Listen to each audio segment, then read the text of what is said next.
Hi everyone, it's Koinzell here. So today we have a very huge update on the Taiwan server, which is the new chaos gear, as well as the new regions along with the new chaos zone. So I've covered basically pretty much all of it in my separate video. I can't remember how long ago, but I'll put up the link here to the chaos gear. The chaos gear video when it was first introduced on the Korea server. I believe it was about 2 weeks ago. Yeah. Okay, so check that out for more details. The updates are all the same between the Taiwan server and the Korean server in terms of the chaos gear. So I have all the rest of the changes here. Basically just telling us that there's going to be new zones, they will change some of the existing zones. For example, the previous two new maps, right? Now they have no longer have dynamic CP but fixed CP instead. And obviously the dynamic CP now goes to the two new zones, and you have a chaos zone as well. Okay, so when you have the chaos zone scroll, you can still farm here. When you're out of it, you can farm these two places basically. But for me, basically it'll be this spot, or rather this zone, and the sorry, and the chaos gear will be here. Sorry, the chaos zone. You can only spend 10 hours a week in there. Oh, and other than that, they have introduced a new item very similar to the VODs, 10%, 50%, but this is Akram.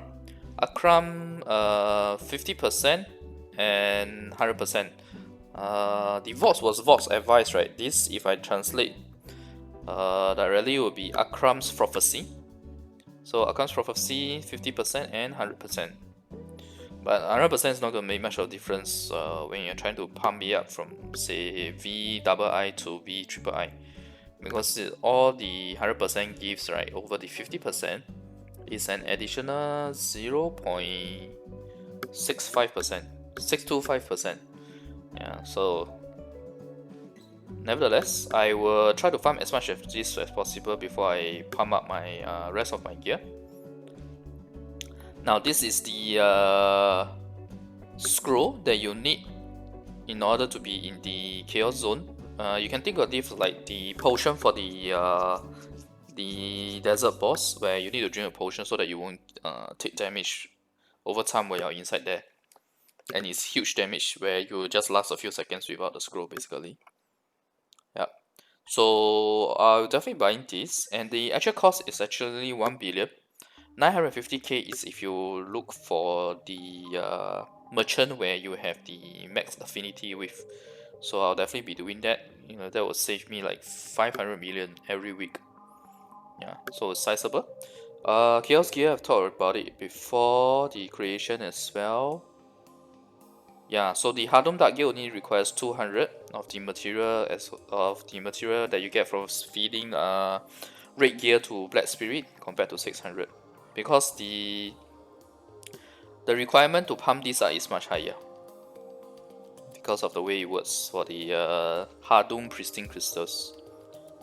Now this is going to be the deciding factor on how fast I can craft my Chaos Gear, because if you can get this completed item from the Chaos Zone as a drop, then you'll be able to craft it basically immediately.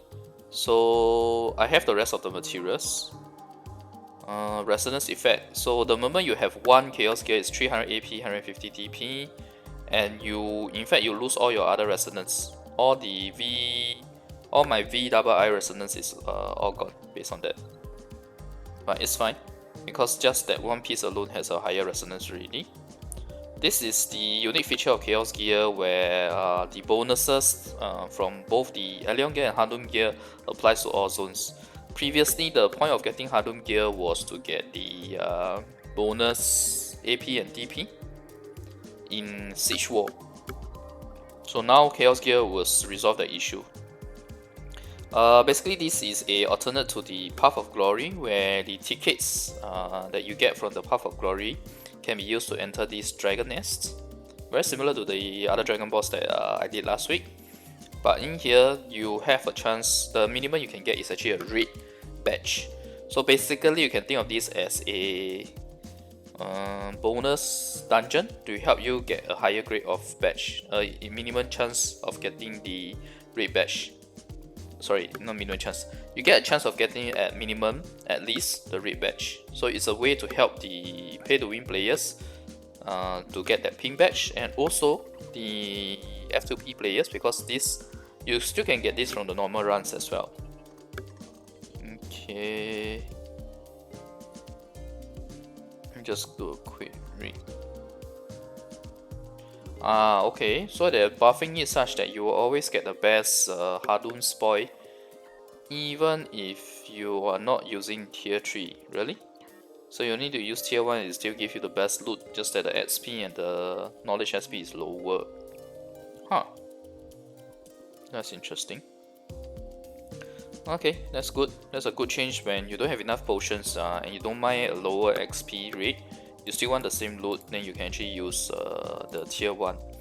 So this can be quite useful in, say, Nightmare, because the whole point of Nightmare is actually more on the recurring quests.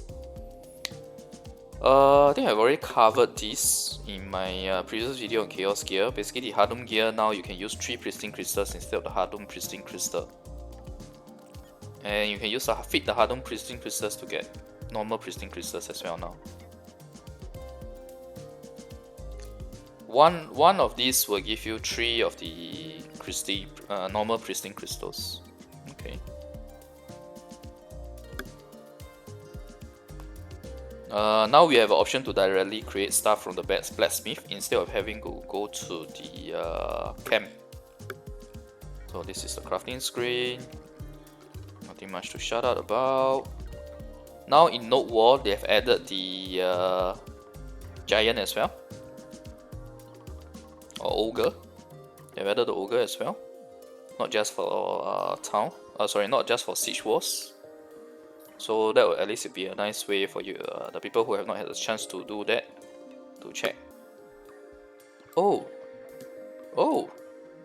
I just saw this line here is a huge change. They are changing it such that there's no damage cap on the banquet. That way, my banquet farming will be much faster, theoretically speaking. Yeah, we have to try it out tonight in tonight's banquet. Guild level increased to level 20. So I don't know how many more members we can get when it comes to guild 20. I'll let you guys know when I see the level up on our guild.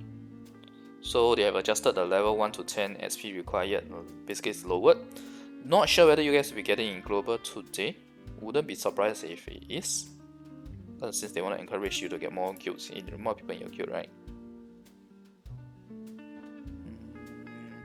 So this is just saying that the ways of getting the SP now have all been increased for your guild level SP.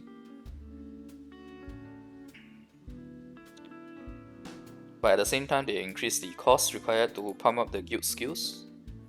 And the most attractive change here is that the banquet quest has now been changed to give red accessories. In fact, it's the red regal accessories, and double the amount of the Black Spirit Dark Energy chest, the red Dark Energy chest, and 100k Shakato coins as well. So that's quite nice. Good thing that we got the banquet already, got the star castle already. Okay, so this is a very nice scroll where it actually allows your alternate character to immediately finish your main quest. So this is especially useful for us since we can do class change. And when we change class, right, we don't need to redo the main quest. All we need to do is to buy this scroll from an NPC, from the vendor here, and just use this scroll and you will complete the quest. Of course, you would not get the silver, SP, gear, etc. from the quest rewards, but you will get the inventory increase, the inventory, the weight increase scrolls. So that's nice, and in fact that's the most important part of the quest rewards. So that's very good. And it follows you can buy up to the highest cleared main quest in your family itself. This is a preview on the next changes, but there's one very important thing here, which is that the updates have been changed from fortnightly to weekly. Yep, there you go. From this today onwards, it will be a weekly update. So next week will be a content update instead of just shops. So I believe this will be applied to you guys in global today as well. this is just informing us the Battlefield Sun is changed, the entrance material or currency is changed to the Chaos Crystals. So this is actually one of the best way to pump up your stone balance level, provided you win more. Just an extension of the wardrobe on the free no silver cost thingy as part of the Orange Mythical outfit this event. Raid accessories and scam scroll have now been added to all Hardum regions, not just the foremost and second foremost zones, as well as orange accessories. So I guess that's nice. In the foremost and second foremost zones, you will still get a higher chance on getting the scam scroll. So you need to farm it out to see how it goes. Now this is very important. This is basically giving us these materials to be purchasable via dark currency. Otherwise, you won't see people in Korea being able to craft like full chaos gear now. Yes, there are people who have crafted full chaos gear already. This plays a very important factor. For me, right, I think I have 3 million plus, so that is like enough for 2 to 3 Allion gears crafted into chaos gear, and definitely enough for Hardum gear. So I have a set of VI Hardum gear on my archer. So at least the armor pieces, I can use them to craft into chaos gear. It's just that the crystals are not as good, and obviously the enhancement level. But I'm going to, if my enhancement fails and drops below VI, then the chaos gear VI, the Hardum gear VI will be a very good option to craft. But that also depends on how lucky I am with the chaos core material, and the 100 chaos core allows you to craft that chaos diamond thingy that's required to craft a chaos gear.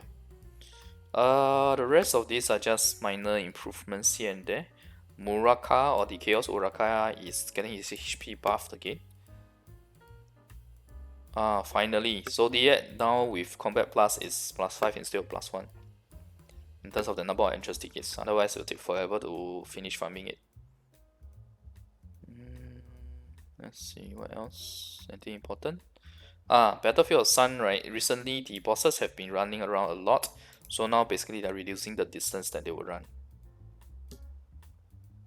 Oh, and there's a change here where you won't be able to meet your guild member in the arena, the rank arena. Okay, I guess this is an okay change, but I think it makes matchfinding much harder on the Taiwan server though. I don't think it will be a problem on global, because global you guys are quite active on the arena.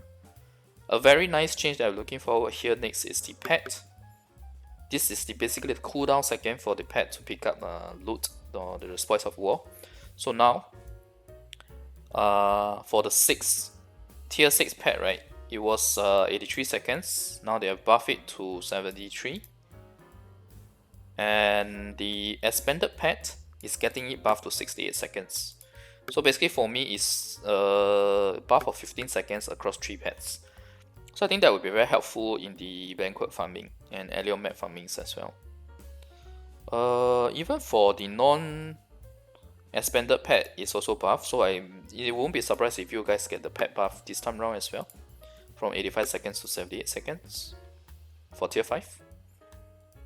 Some changes to the zone's CP, nothing much to look out for. Just UI improvements, events and shops, and then the most important part is that we are getting the witch changes this time round. We are getting it this week, so it means that it will come to global today as well. I'm pretty sure about that. So both the Awakening Witch is slightly buffed 4 skills, while the Ascension Witch is buffed to a super ridiculous state. 9 of her skills are buffed, and just that teleport combo alone, right? If you want to find out more, check out the videos I've done for the Awakening Witch as well as the Ascension Witch in the top right corner over here. Well, basically what I want to say, right, is that the Archmage versus the Evoker, I would say the Archmage is definitely S tier in GVG right now.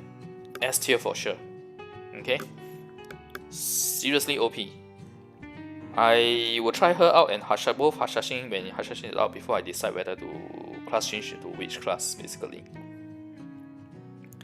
But the reason why the Armage is ST and GVG now is because now she can teleport in. She can basically dash in, use ice skill to freeze and stop the opponents, and then teleport out. That makes a huge difference in Battlefield Sun where you're trying to reverse the tide of battle. She can do this against the whole group of people that are hitting your boss, while your side, right, is still hitting the boss. So it creates a huge factor where there's no DPS on your boss. It's like the most effective defense. Whereas you're on your side, you're still doing DPS on the boss. That really pulls the difference between the HP of the bosses, and in turn your victory result. So it's really quite amazing, I would say, the buffs.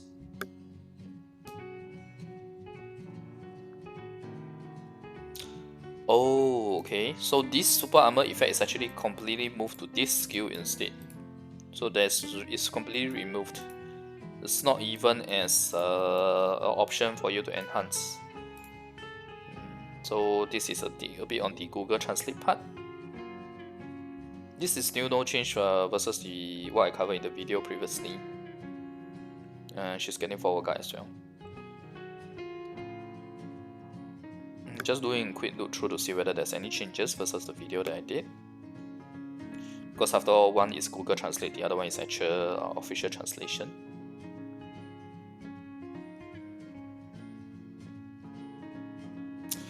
Just FYI, right? That free skill, right, the one where she gets invulnerability now, and the one that you can use immediately after any skill, which is the one that you should use when you dash in. It also has a aura around you when you cast it, and people will gradually get frozen inside there as well. Okay, so it's not just upon cast. There is an aura left on the floor that will freeze you as well. So the melee classes really have it tough when they are trying to hit the boss in Battlefield Sun, if that's the case.